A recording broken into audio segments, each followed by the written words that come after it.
بسم اللہ الرحمن الرحیم۔ السلام علیکم۔ تو فرینڈز، آج بات کریں گے رمضان المبارک کے پہلے روزے کے حوالے سے۔ تو ریت الہلال کمیٹی کا آج اجلاس بھی ہوگا، اور اس کے علاوہ دارالعلوم دیوبند نے یہ فیصلہ کر لیا ہے۔ انہوں نے کہا ہے کہ 30 شعبان ہوگی، اور اس کے بروز بدھ یعنی 14 اپریل کو رمضان المبارک کا پہلا روزہ رکھا جائے گا۔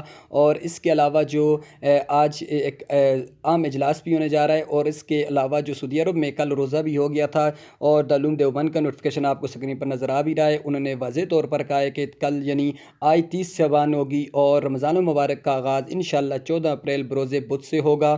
انہوں نے یہ واضح طور پر جو اپنا فتویٰ ہے وہ جاری بھی کر دیا ہے، اور اس لحاظ سے اگر دیکھا جائے تو وزیرستان میں بھی سنا ہے کہ آج روزہ ہے، پہلا روزہ ہے، یعنی جس طرح وہ سعودی عرب کے ساتھ رکھتے ہیں تو سعودی عرب میں آج پہلا روزہ تھا۔